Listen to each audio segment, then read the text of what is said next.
Em Mateus, no capítulo 13, no versículo 9, Jesus diz: quem tem ouvidos para ouvir, ouça. Em outras palavras, ele não falava de audição física, ele dizia: preste atenção, ouça direito. E ele destaca, como falei no vídeo anterior, esse é o segundo de uma série de 3 intitulado Ouça Bem, ele destaca a responsabilidade de quem ouve. Nesse segundo vídeo, eu quero tratar do contexto em que Jesus falou isso, que é a parábola do semeador e os diferentes tipos de solo. Isso nos dará uma perspectiva ainda maior, mais clara do significado do ouça bem. Me acompanhe.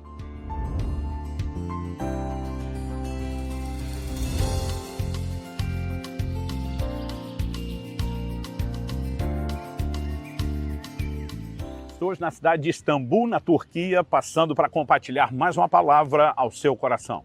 E para destacar a declaração de Jesus, quem tem ouvidos para ouvir, ouça, queremos avaliar o seu contexto.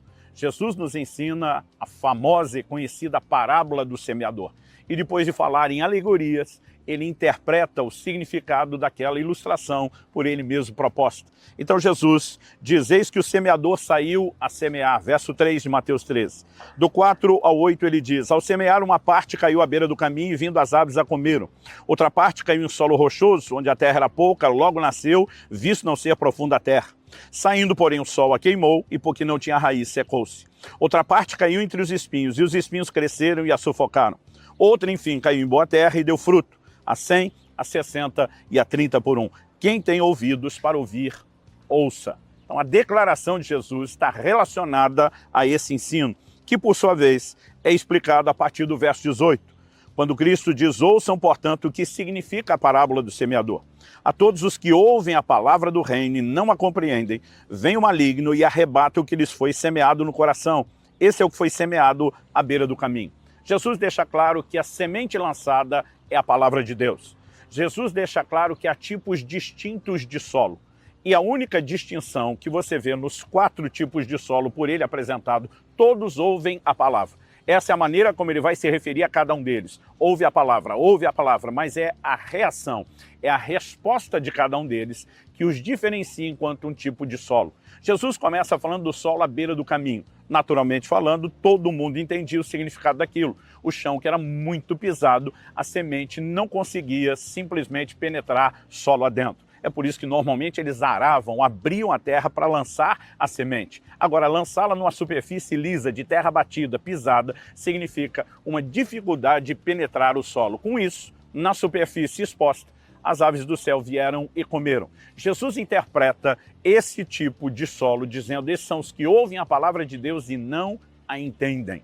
Então, na sequência, ele vai apresentar outros 2 tipos de solo, que, diferente do primeiro, 0 resultado, sequer houve germinação. Os próximos, a semente germina, no entanto, não produzem frutos. São o solo rochoso e o terreno cheio de espinhos. No ensino de Jesus, nós constatamos o seguinte, verso 20 e 21, que foi semeado em solo rochoso. Esse é o que ouve a palavra e logo a recebe com alegria. Aqui tem uma disposição, né, uma empolgação, uma receptividade à palavra. Ele diz: mas ele não tem raiz em si mesmo, sendo de pouca duração.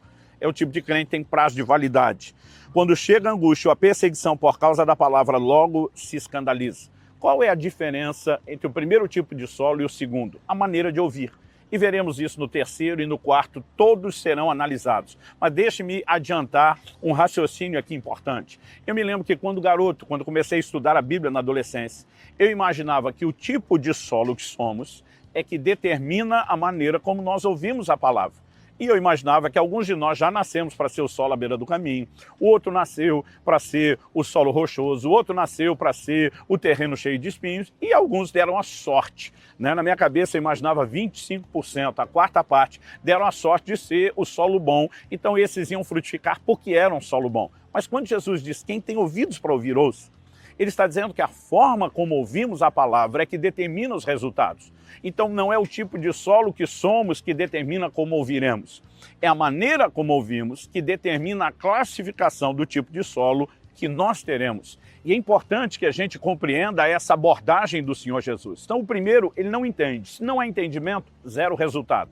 O segundo recebe com alegria, mas não tem raiz. Por que não tem raiz? Um terreno pedregoso, rochoso, a raiz, que é a primeira parte que aparece, da planta, né? Que quando a semente germina e brota, ela não consegue penetrar o solo, então ela vai se estendendo e crescendo na superfície. Logo, ela é superficial, não desenvolve profundidade. E porque está na superfície, quando o sol sai, ela não suporta o calor do sol e seca. A raiz normalmente precisa da escuridão de debaixo do solo, da umidade, até porque parte da sua função é também buscar água. Exposta ao sol, ela seca e morre. Então a Bíblia fala de alguns que eles têm uma empolgação inicial, uma alegria no início. Ou seja, existe uma receptividade inicial, mas não há profundidade. Nenhum tipo de relacionamento com a palavra de Deus, no sentido de continuidade, é estabelecido, é definido. E justamente por essa falta de profundidade, o processo é abortado. Então Jesus fala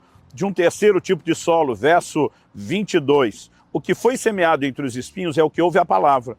Porém, as preocupações desse mundo, a fascinação das riquezas, sufocam a palavra e ela fica infrutífera. Então, é importante a gente perceber que nesse ensino, Jesus diz, no verso 7, que uma das sementes caiu entre espinhos e os espinhos cresceram. O problema dos espinhos não é o que eles são no início, é o que eles podem se tornar depois. Porque espinho que não é arrancado cresce, e não apenas cresce, ele estabelece uma concorrência com a ação da palavra de Deus e a sufoca. E quando Jesus ensina sobre o assunto, ele diz que os cuidados do mundo e a preocupação das riquezas têm o poder de estabelecer essa concorrência com a ação da palavra de Deus na nossa vida a ponto de sufocá-la. Ou seja, são pessoas que deram valor à palavra no início, à semelhança daqueles que a receberam com alegria, mas deram tanto valor a outras coisas que a palavra acabou sendo sufocada e não pôde continuar agindo. Então, quando Jesus diz quem tem ouvidos para ouvir, ouça, não é apenas a maneira como ouvimos no início, onde o primeiro solo falhou. Não é apenas receber bem no início, como os dois primeiros solos, mas não ter continuidade. É um processo onde nós ouvimos e permanecemos dando ouvidos à palavra de Deus, do começo ao fim. E aí nós chegamos no verso 23, mas o que foi semeado em boa terra é o que ouve a palavra e a compreende. Esse frutifica e produz a 100, a 60 e a 30 por 1. Normalmente, mesmo naquele solo que é considerado bom, que dá fruto, nós percebemos que entre um lugar e outro a frutificação pode variar. Isso significa que pessoas que compreendem a palavra também podem ter frutificação diferenciada entre si, talvez relacionada até mesmo com a dimensão da compreensão. Porque se o primeiro solo, que é aquele que ouve e não compreende, o inimigo rouba, Jesus interpreta as aves dos céus como sendo, né, os demônios, e nós precisamos entender que há uma guerra espiritual quando a palavra é proclamada e nós precisamos aprender a recebê-la bem e protegê-la. Se por um lado esses que não compreendem não têm nada de frutificação, por outro, aqueles que compreendem têm frutificação garantida. E isso deve nos levar a um entendimento claro a respeito do quão importante é o entendimento e a compreensão da palavra, assunto que eu vou abordar no próximo vídeo, o terceiro dessa série, Ouça Bem. Mas eu termino destacando, né, a importância de dar ouvidos à palavra de Deus e não apenas começar bem, mas sabotar depois a continuidade. E Tiago, no capítulo 1, a partir do verso 18, a Bíblia diz, pois segundo o seu querer, ele nos gerou pela palavra da verdade, para que fôssemos como que primícias das suas criaturas. Particularmente eu gosto dessa declaração de que ele nos gerou pela palavra da verdade. Em 1 de Pedro 1,23, a Bíblia diz, porque vocês foram regenerados, não de semente corruptível, mas de semente incorruptível, mediante a palavra de Deus, a qual vive e é permanente. A palavra de Deus produz o resultado inicial da conversão. No entanto, nós precisamos entender que não adianta apenas ouvi-la bem no início, lá na experiência inicial de conversão.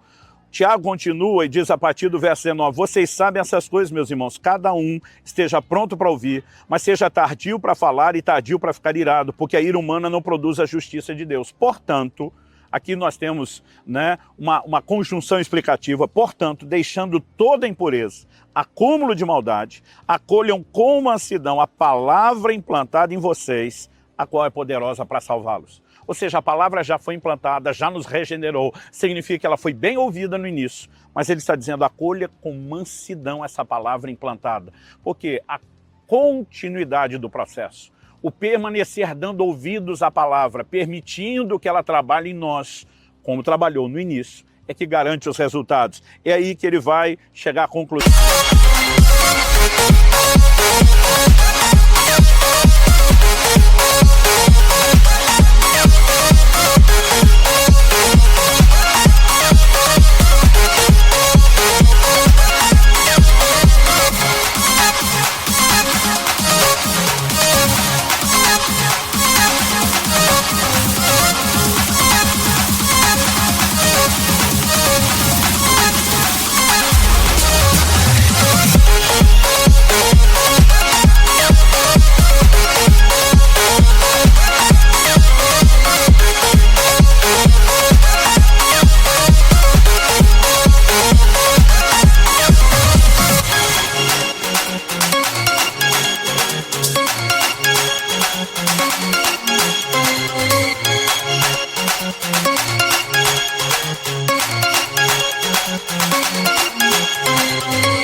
Conclusão final do verso 22, sejam praticantes da palavra e não somente ouvintes, enganando a vocês mesmos. Ou seja, a continuidade do processo não é apenas permanecer ouvindo no sentido de receber a informação ou de ter conhecimento da boa nova do Evangelho.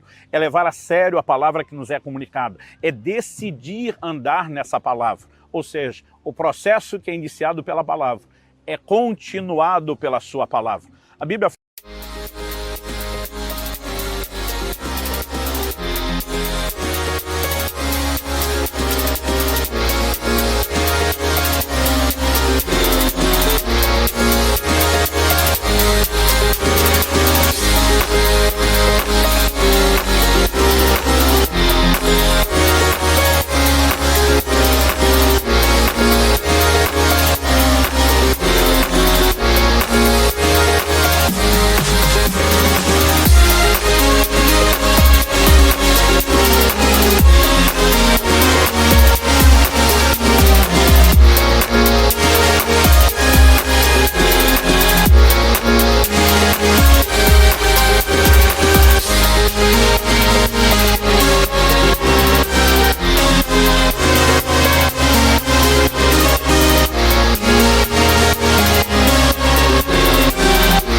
fala da igreja de Jesus, e se é igreja, é evidente que já foi salva, já foi alcançada pela palavra, mas diz que Cristo se entregou a si mesmo por ela para santificar pela lavagem de água da palavra. Há um processo onde a palavra de Deus continua agindo na minha e na sua vida, e se nós ouvirmos direito, significa que não apenas a palavra será bem recebida no início, mas haverá continuidade do processo. Essa decisão de como ouvir determina não apenas os resultados que teremos, mas determina se chegaremos ao fim do processo ou se ele será abortado. É nossa responsabilidade cooperar com Deus, do início ao fim. Evidentemente, não podemos experimentar nada se não há a ação de Deus, mas também é evidente que não há uma ação de Deus unilateral, há uma interação humana. A nossa responsabilidade de ouvir determina o tipo de solo que somos. E se queremos ser frutíferos, é importante que entendamos a forma de ouvir e o poder da compreensão. Assunto, como disse, do próximo vídeo.